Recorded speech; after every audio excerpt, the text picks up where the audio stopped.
Hey guys, how y'all doing today? My name is Franchise Fanatic and welcome back to the channel. And today, if you guys, is another episode review of the Book of Boba Fett, or more specifically, I guess, The Mandalorian. This is going to be another spoiler review. If you have not seen episode 5 of the Book of Boba Fett show, make sure to go watch that before you watch this video. If you don't care about spoilers, whatever. So this is basically 51 minutes, essentially, of The Mandalorian, Din Djarin, and his escapades from the end of Season 2, where he kind of gives Grogu to Luke. And we're kind of dealing with the aftermath of the Razor Crest, his ship being blown up by Moff Gideon, and the kind of ramifications of him trying to build a new one, as well as the I guess ramifications of him, the consequences of him basically taking off his helmet a few times in the show for the access grid thing and to say bye to Grogu, and that has basically cost him his Mandalorian title. He fights the Tar Vizsla, I think, and of course the armorer is like, "Hey, have you taken your helmet off?" Kind of like a creed check. And Vizsla's like, "No, never." And he's like, "Yeah, I did." So she's like, "All right, you're not a Mandalorian. F out of here." So he poops off. He goes to Tatooine. The Mandalorian really isn't the Mandalorian anymore. He kind of has his own little quest, and this is probably going to set up Season 3 of the show. But now we know that, of course, he is building another, quote-unquote Razor Crest. It is not a Razor Crest. It's actually a Naboo starfighter from the prequel trilogy, which is really effing cool to see prequel love in the original trilogy era. So he and that lady build it. I think that in terms of negatives, I think that I have two. My first one is that I think the building of the Naboo ship takes a bit too long. I think that it's not boring, but there are parts where, look, I like cars. I like cars. It's not my favorite thing in the world, but I do like them. And watching car shows when I'm at my grandparents is fun, but watching Book of Boba Fett, specifically Mandalorian, build a ship, it's cool for like a minute, but it goes on for too long. That lady with the crazy ass hairs making too many jokes, and the droids are freaking out. It's funny, it's entertaining, but only for a little bit. It overstays its welcome a little bit. Again, nothing got boring, nothing's, oh my god, hurry up, this sucks, but at the same time, it was kind of like, alright, let's get the show on the road here, let's go. So when he finally does get in the sky, it's pretty cool. There's another run with some X-Wings, some, New Republic cops, so to speak, and that kind of is a little weird, a little bit kind of, last too long too, but other than that, it's pretty cool. And then of course this ends with Mandalorian, or Din Djarin, sorry, he's not Mandalorian I guess anymore, saying, "Hey, I gotta go get this armor or whatever to Grogu."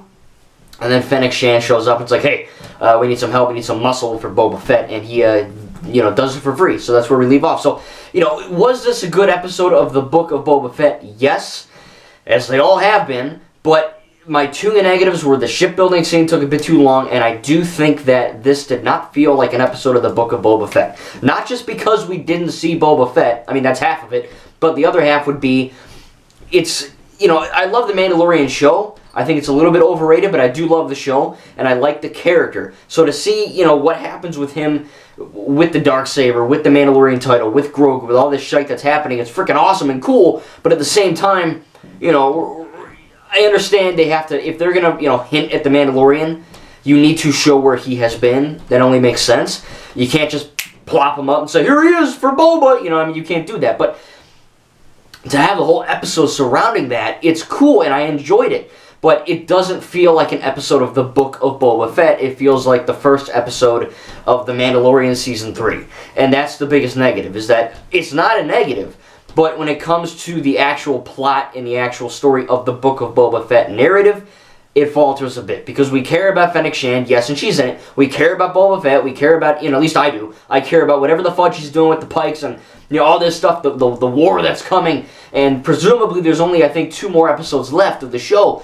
And to spend almost the penultimate of the season, or the show even, with Din, it's cool, but it feels a bit out of place. But what we did get was freaking awesome. I love where we're at with this character, and I can't wait to see what he does with Fennec Shand and Boba Fett and all that, in the last 2 or whatever. So I enjoyed it, but I do think that, it did feel a little bit out of place.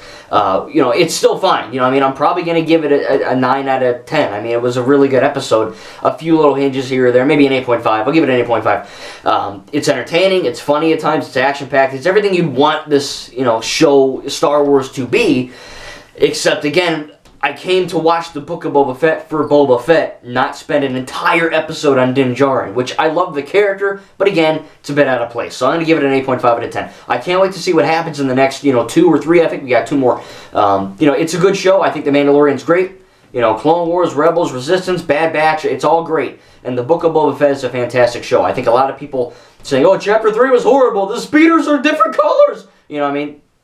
Grow a freaking brain cell, you know what I mean? Who cares? I think that a lot of this stuff here is subjective, is 99.9% of things are, but I do think that this is a good season. Boba Fett is a cool character. Really because, look, Boba Fett before this show was basically just a badass looking guy. He didn't do anything. Yeah, I guess he did a few things when he was a kid, but when he's actually adult Boba Fett, he just kind of stands there and then dies, practically. So I think that, you know, having the show, and I know there's comics and whatever, but in the show, seeing what he's been able to do, which honestly isn't a whole lot so far. He's kind of just been in a back-to-tube tank and just kind of sitting in a chair. But what he does do, it's more than he's ever done in the movies before, and I think that's really interesting. Again, having him team up with Fennec Shan and Din Djarin should be pretty effing cool to see what happens. But again, tell me in the comments without spoiling it, if you can, what you think about Episode 5 of the Book of Boba Fett. Again, it felt a little bit out of place for the Boba Fett show, but I do think it was really cool to see this character, Din Djarin, kind of come back,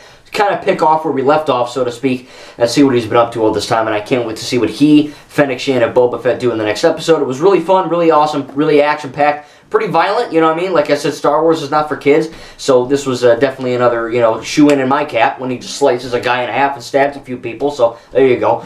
But I do think it was fun. It was more brutal of Din Djarin to do that, and that was pretty cool to kind of show the effect that he's basically back to becoming a bounty hunter. You know what I mean? Now that Grogu's kind of left, he's kind of going back to his original roots, and that was, of course, helping Fennec and Boba. So I can't wait to see what happens. Again, bit out of place, but I still enjoyed it. Cannot wait for the future. The Book of Boba Fett so far has been a great show, and I can't wait to see where it leads off from next. Thank you guys, and we'll see you in the next video.